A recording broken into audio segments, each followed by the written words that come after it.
स्वामी परमानंद जी, महाराज जी का भी प्रश्न इसी पे था। उड़िया बाबा का जो दृष्टांत आपने सुनाया कि गंडासे से उनके शिष्य ने, तो महाराज जी आप पूछना चाह रहे हैं कि जो करता था जिन्होंने ऐसा किया, महाराज जी इनका तो चलो समझ आती है जैसे आपने बताया, तो उनको भी दंड विधान होगा अभी आगे, या उनका भी ऐसा ही? भारी दुर्गति, ऐसे लोगों की भारी दुर्गति। अब परिणाम सुनाना शुरू करें।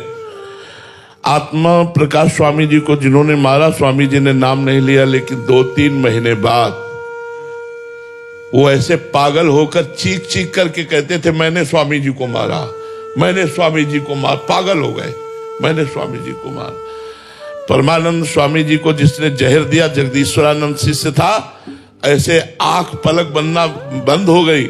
पूरे शरीर में जैसे पानी लगने के बाद मिट्टी सूख जाती तो पपड़ी पड़ जाती है, ऐसे पपड़ी, और जहां उंगली रखो वहां मवाद। वो चिल्ला चिल्ला के कहता मैंने गुरु जी को विष दिया, इसलिए मेरी दुर्दशा, और मुझे बचा लो। कौन बचाए? सड़ के मरा।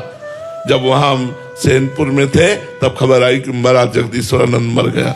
अरे संत का अपराध करने वाला, संत को दुख देने वाला, संत द्रोही, गुरु द्रोही कभी चैन से जी सकता है? अरे उनका विनाश निश्चित, घोर नरकों की प्राप्ति, और पता नहीं कितने कल्प के बाद उनको अवसर मिलेगा उद्धार का।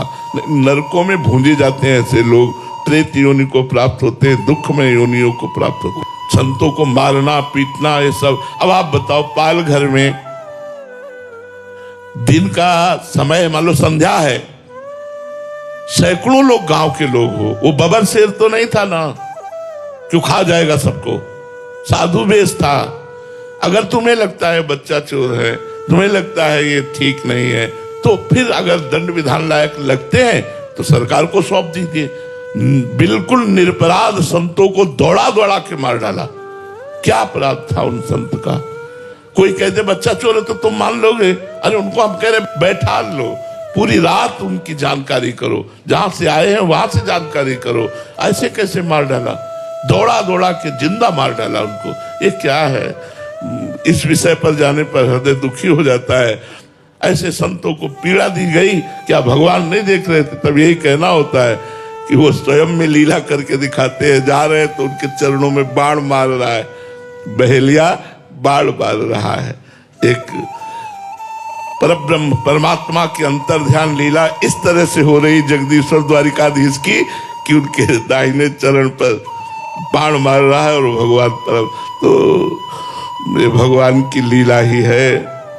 बकाया हम इतना जरूर कहेंगे कि अगर प्राकृतिक माया के बस संतों से गलती भी बन जाए तो उन्हें क्षमा ही करना चाहिए, उनको दंड नहीं देना चाहिए, उनका तिरस्कार नहीं करना चाहिए, उनका अपमान नहीं करना चाहिए।